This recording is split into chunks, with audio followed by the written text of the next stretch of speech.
بسم اللہ الرحمن الرحیم۔ ظفر اقبال اردو اکیڈمی مثالی پرچہ نمبر 31۔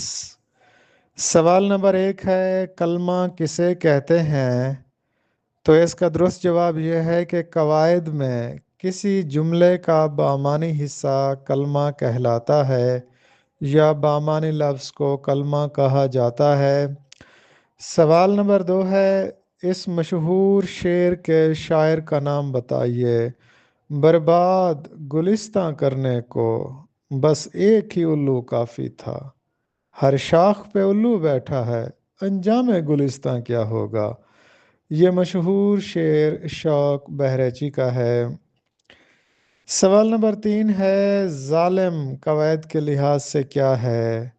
تو ظالم قواعد کے لحاظ سے مفرد اسم فاعل ہے۔ فاعل کہتے ہیں کسی کام کرنے والے کو، جس میں فاعل کا نام بھی ہوتا ہے، جیسے اسلم نے سیب کھایا، اس میں اسلم فاعل ہے۔ لیکن اس میں مفرد اس میں فاعل وہ ہوتا ہے کہ جس میں کام کرنے والے کا نام معلوم نہ ہو، جیسے کئی ظالم بادشاہ گزرے۔ اب یہاں پر ظالم جو ہے اس میں فاعل ہے اور مفرد اس میں فاعل ہے۔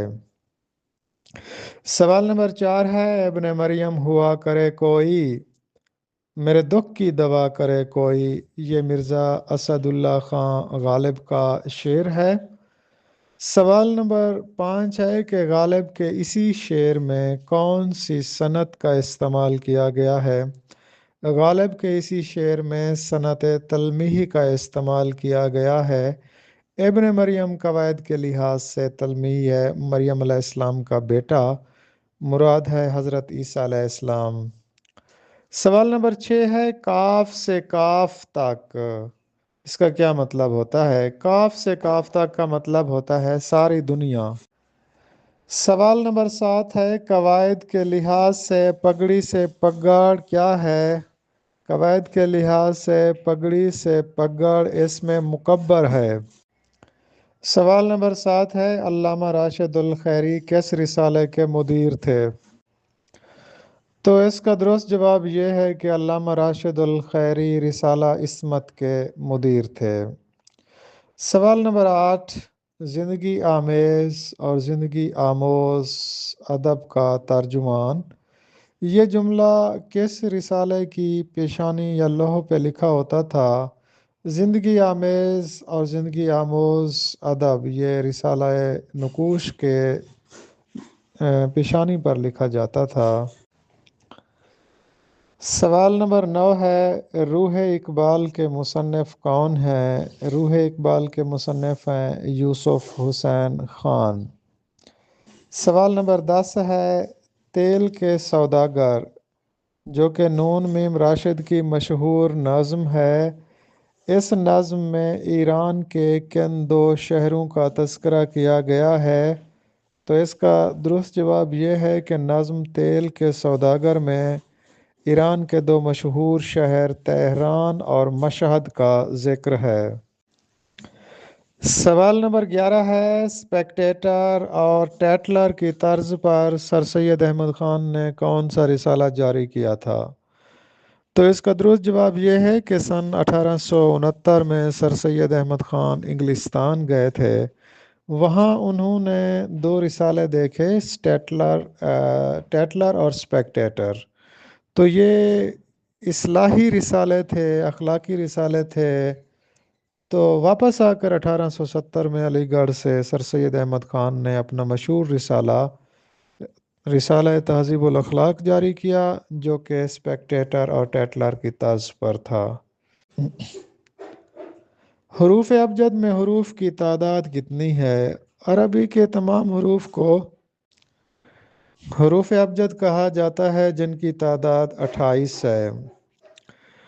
سوال نمبر 13 ہے، اقبال کی وہ کون سی نظم ہے جس میں انہوں نے سب سے پہلے سرمایہ و محنت کا ذکر کیا ہے؟ تو اقبال کی مشہور زمانہ نظم خضر رہا وہ نظم ہے جو کہ بانگ درا میں موجود ہے، جس میں اقبال نے سب سے پہلے سرمایہ و محنت کا تصور پیش کیا۔ سوال نمبر 14 ہے، الجھا ہے پاؤں یار کا زلف دراز میں، لو آپ اپنے دام میں صیاد آ گیا۔ مومن خان مومن کا یہ شعر ہے اور اس شعر میں صنعت مبالغہ ہے۔ اس شعر میں محبوب کی درازی زلف کو بڑھا چڑھا کر پیش کیا گیا ہے۔ سوال نمبر 16 ہے، سب کہاں کچھ لالا و گل میں نمایاں ہو گئی، خاک میں کیا صورتیں ہوں گی کہ پنہاں ہو گئیں۔ یہ مرزا اسد اللہ خان غالب کا شعر ہے اور اس شعر میں حسن تعلیل بیان کی گئی ہے۔ اس میں لالا و گل جو دو پھول ہیں ان کے پیدا ہونے کی ایک شاعرانہ وجہ بیان کی گئی ہے کہ جو عظیم لوگ زیر خاک چلے جاتے ہیں، تہہ خاک چلے جاتے ہیں، زیر زمین چلے جاتے ہیں، تو وہ زمین میں نہیں رہتے بلکہ دوبارہ دنیا میں آ جاتے ہیں اور لالا و گل کی شکل میں۔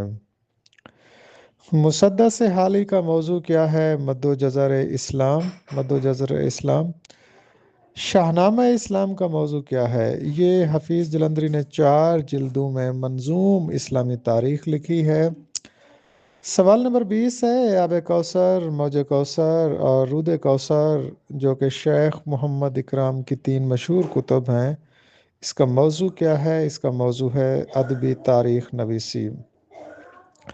سوال نمبر 21 ہے، کار جہاں دراز ہے، اس کی صنف کیا ہے؟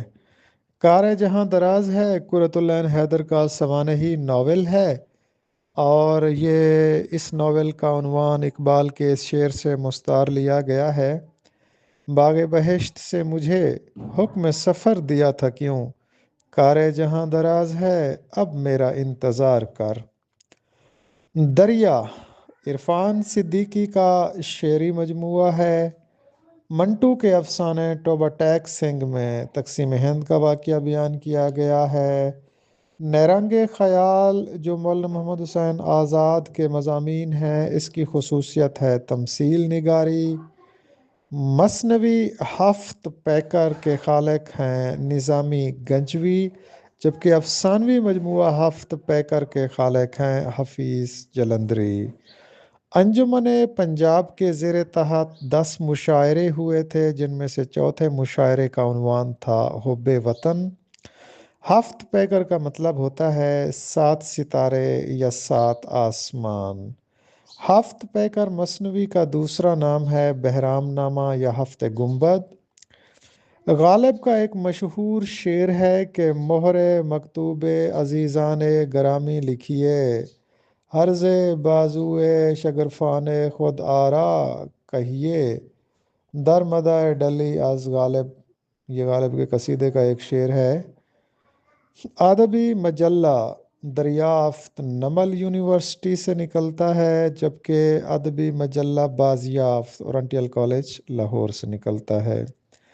ادبی مجلہ تعبیر علامہ اقبال اوپن یونیورسٹی سے جاری ہوتا ہے۔ ذکر غالب، اس کے مصنف ہیں مالک رام۔ حیات غالب اور ارمغان غالب کے مصنف ہیں شیخ محمد اکرام۔ اردو، یہ انجمن ترقی اردو کا 6 ماہی رسالہ ہے اور اس کا اجرا 1950 میں ہوا تھا۔ رسالہ اردو کے موجودہ مدیر ہیں شاداب احسانی۔